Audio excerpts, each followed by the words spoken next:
Soyons objectifs. Rachid Nekez, il est entré au Maroc. À ma connaissance, il est rentré avec le passeport algérien. Rachid Nekez a pu entrer au Maroc. Il n'a pas été malmené parce qu'on le voit faire le ftor à Marrakech. Sourire aux lèvres.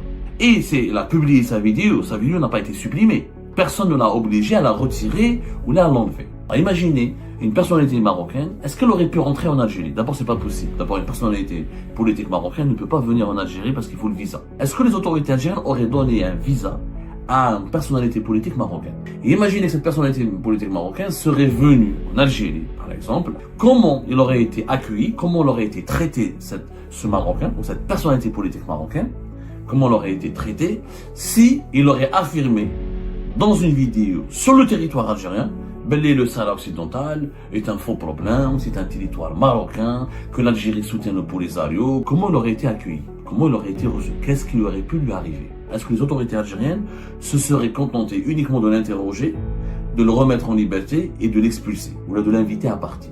Quand on voit comment les Algériennes et les Algériens eux-mêmes sont traités dans leur propre pays, je veux dire, comment un Algérien je peux donner des leçons au Maroc?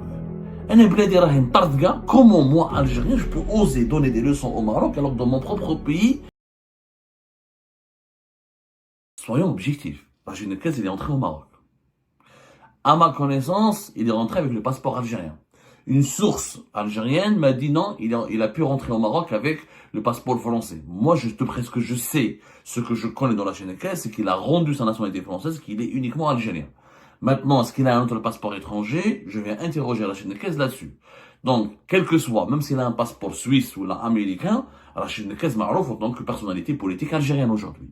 Il fait plus de la politique en France, il fait de la politique en Algérie, dans un cadre algéro-algérien, même s'il s'exprime sur des positions internationales. Je retiens trois choses. Rachid Nekez a pu entrer au Maroc. Il n'a pas été malmené parce qu'on le voit faire le ftor à Marrakech. Sourire aux lèvres. Et dans une joie de vivre, impressionnante et qui fait plaisir. Et il a publié sa vidéo n'a pas été supprimée. La vidéo de Rachid Nekez du 17 mars 2028, elle est toujours, de 17 mars 2025, elle est toujours sur sa chaîne YouTube. Elle est toujours sur sa page Facebook. On ne lui a pas dit personne ne l'a obligé à la retirer ou à l'enlever. Je pose la question maintenant aux partisans du pouvoir algérien. Est-ce qu'une personnalité marocaine, politique marocaine, qu'elle soit de l'opposition, parce qu'aujourd'hui on ne classe pas, quand je vois le cheminement de Rachid Nekez, je pense pas qu'il est opposant aujourd'hui. Rachid Nekez est indépendant, mais aujourd'hui ses dernières positions, d'ailleurs, j'aurai l'occasion de débattre avec lui, beaucoup de ses positions récentes sont très proches du pouvoir algérien, s'inscrivent dans la même ligne politique du pouvoir algérien. D'ailleurs, dans les relations, dans la crise politique et diplomatique qui oppose l'Algérie à la France, force est de constater que M. Rachid Nekez, et je le dis avec beaucoup de respect, c'est juste un constat, et j'aimerais bien débattre avec lui plus tard, il a des positions, il a des affirmations et des propos qui sont largement favorables au pouvoir algérien et entièrement défavorables aux autorités françaises. Donc, il a aujourd'hui, Rachid Nekez, une proximité avérée sur le plan idéologique et politique avec les autorités algériennes, même s'il était anciennement opposant. Juste une note, une précision qui mériterait débat encore une fois avec M. Rachid Nekez, que j'invite à venir sur mon plateau pour débattre avec lui. Ça, c'est autre chose. Ça, la parenthèse, elle est fermée. Maintenant, imaginez qu'une personnalité politique marocaine, opposante, parce qu'il y a des opposants au Maroc, nous les Algériens, on a l'impression que le Maroc n'est qu'un roi et un peuple soumis. Non, il y a une classe politique, il y a des opposants, il y a des prisonniers politiques au Maroc, il y a eu des détenus d'opinion au Maroc, etc. Il y a eu une vitalité aussi politique au Maroc. Alors imaginez une personnalité marocaine, est-ce qu'elle aurait pu rentrer en Algérie? D'abord, c'est pas possible. D'abord, une personnalité politique marocaine ne peut pas venir en Algérie parce qu'il faut le visa. Vous savez très bien, on a instauré l'obligation de visa depuis l'année 2024. L'obligation de visa pour les Marocains en Algérie. Vous savez très bien ce sujet. On a oublié que l'Algérien peut aller au Maroc sans visa et que Rachid Nekez a pu entrer, facilement ou pas facilement, en tout cas lui dans son témoignage, il ne précise pas des restrictions. Je rappelle que la Tunisie l'avait expulsé récemment, il y a 2-3 ans, 4 ans de cela. Il n'a pas pu venir, il n'a pas pu accéder au territoire tunisien. Par contre, le Maroc lui a laissé l'a autorisé à accéder à son territoire. Donc, il dit à Chenekez, dans sa première vidéo, il n'a pas décrit ni des restrictions, ni des maltraitances, ni quoi que ce soit. Très le Maroc, le plus normalement du monde. Alors que les Marocains, depuis fin septembre 2024, ne peuvent pas venir en Algérie sans visa.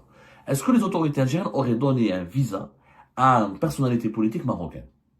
Et imaginez que cette personnalité politique marocaine serait venue en Algérie, par exemple, à Tlemcen, par exemple, depuis Tlemcen, pour dire que voilà, les artisans marocains ont beaucoup influencé, ont beaucoup travaillé, ou ont beaucoup activé pour créer ou pour restaurer le patrimoine de Tlemcen.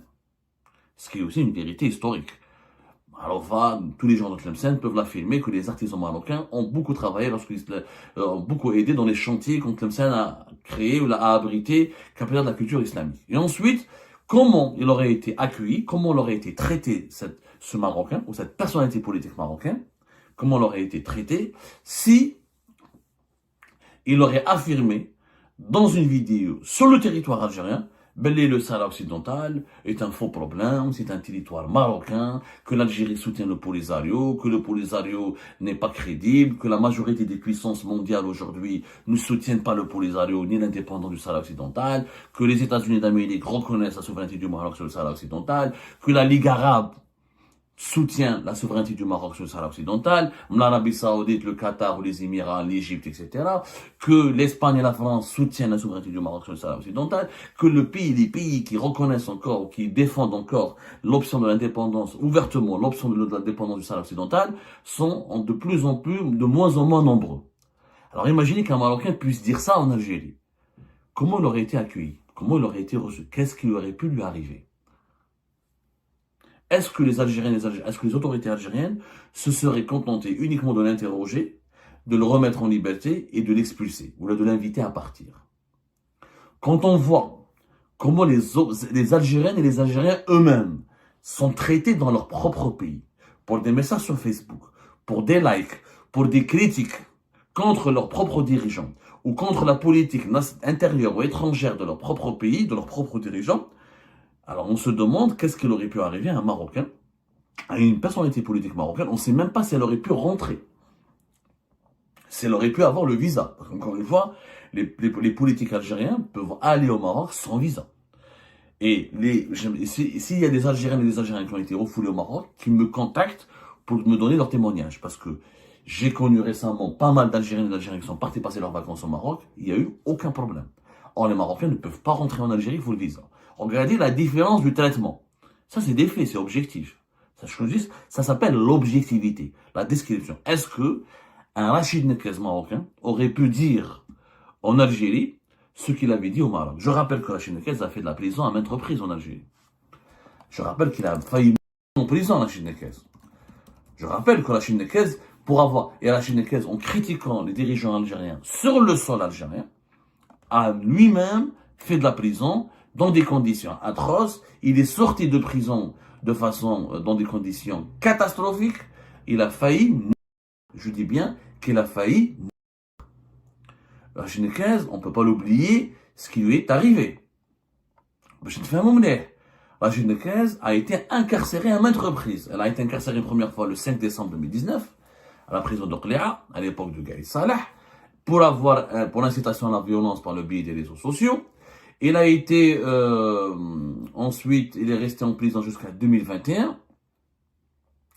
Il a commencé une grève de la faim le 19 février 2021, qui a duré pour une durée de 29 jours. Il est resté 443 jours de détention, et sans date de procès programmée. Il a été libéré une première fois à l'occasion de la célébration de la date du Hirak, qui était le 22 février 2021. Ensuite, il a été condamné à 1 an de prison ferme le 17 décembre 2021. Ensuite, il a été condamné le 3 juillet 2022 à 5 ans de prison. Le 10 décembre 2022, il a écrit une lettre à Abdelmajid Tebboune où il annonce qu'il renonce à sa carrière politique. Le 18 janvier 2023, il est libéré pour des raisons humanitaires. Donc, il a été emprisonné une première fois, relâché une deuxième fois, emprisonné une deuxième fois, il n'a pu être libéré qu'après avoir adressé une lettre à Abdelmajid Tebboune. D'ailleurs, cette lettre reste très controversée parce que Rachid Nekez dit qu'il n'a jamais dit qu'il se retire de la politique. Il n'a jamais donné un engagement qu'il va se retirer de la vie politique, que ses propos ont été mal interprétés. Et là, encore une fois, on aimerait bien le rencontrer pour l'interviewer, l'interroger là-dessus. Mais Rachid Nekez lui-même, quand il a exprimé des positions politiques en Algérie, il a fini en prison. Alors, est-ce qu'un Marocain aurait pu faire ce que l'Algérien Rachid Nekez a fait au Maroc? Question de point d'interrogation, et j'aimerais bien que les partisans du pouvoir algérien me répondent là-dessus. Deuxièmement, mettons, les partisans du pouvoir algérien, à chaque fois qu'on utilise l'argument du Makhzen, du régime marocain, pour nous discréditer, pour nous insulter. Ah, vous ne critiquez pas assez le Makhzen, vous parlez uniquement de la démocratie en Algérie, mais vous ne parlez pas de l'état de la démocratie au Maroc, donc vous êtes malhonnête. Et je m'arrête à le faire. Moi, je suis un journaliste algérien. Je suis comptable, je suis d'abord engagé pour l'avenir et le présent de mon pays. Moi, je ne suis pas un Marocain. La lutte pour la démocratie au Maroc, la lutte pour les libertés publiques et individuelles au Maroc, elle concerne la société civile marocaine, les politiciens marocains et les journalistes marocains. C'est aux Marocains de juger leur pays et d'évaluer leur pays et de changer leur pays. Ce n'est pas à moi, Algérien, de venir sauver ou corriger le Maroc, alors que déjà dans mon propre pays, je suis condamné à mort et que mon pays souffre de la dictature et du totalitarisme. Mais moi, je suis qui pour donner des leçons au Maroc? Est-ce que je suis finlandais? Est-ce que je viens de Finlande? Est-ce que je viens de Suède? Est-ce que je viens de Suisse? Est-ce que je viens de la Belgique? Est-ce que je viens de la Hollande? Est-ce que je viens du Canada? Est-ce que je viens d'un pays qui peut, où la démocratie elle est acquise, où les libertés des journalistes sont acquises, où les droits de l'homme sont acquis? Pas du tout. Moi, je suis algérien. Dans mon pays, je suis condamné à mort pour mes articles. Il y a encore des prisonniers politiques. Il y a encore Ali Rdil est encore en prison. Qadi Hassan, un journaliste algérien, il a fait de la prison. Depuis sa sortie de prison récemment, il n'a même pas pu reprendre le journalisme. La liberté a disparu. La presse est inexistante. La liberté de la parole n'existe pas. Je veux dire, comment un Algérien, je peux donner des leçons au Maroc? Comment moi, Algérien, je peux oser donner des leçons au Maroc alors que dans mon propre pays, il y a pas le béaba, il n'y a pas il y a pas un principe élémentaire de ce que je peux reprocher au Maroc, de ces libertés, il n'y a pas un principe, il n'y a pas 1% ou la 0,1% de ces libertés publiques et individuelles et de ces libertés fondamentales que je pourrais reprocher au Maroc, ou là que je pourrais reprocher au régime marocain. Comment je peux reprocher au régime marocain que c'est une dictature, alors que moi-même je souffre de la dictature dans mon pays? Ça n'a pas de logique. Je ne peux pas, moi, ni intellectuellement, ni moralement, et je ne suis pas dans la position d'aller donner des leçons aux Marocains et aux Marocains. Comme je n'accepte pas que les Marocains et les Marocains me donnent des leçons concernant la situation de mon pays et sa situation déplorable sur le plan politique et démocratique, je ne m'autorise pas à aller donner des leçons de morale et des leçons d'éthique ou des leçons politiques aux Marocains et aux Marocains. C'est aussi simple. C'est pour ça que je voulais intituler cette émission « Le chameau qui ne voit jamais sa bosse ». Rana Feha, le chameau qui ne voit pas sa bosse.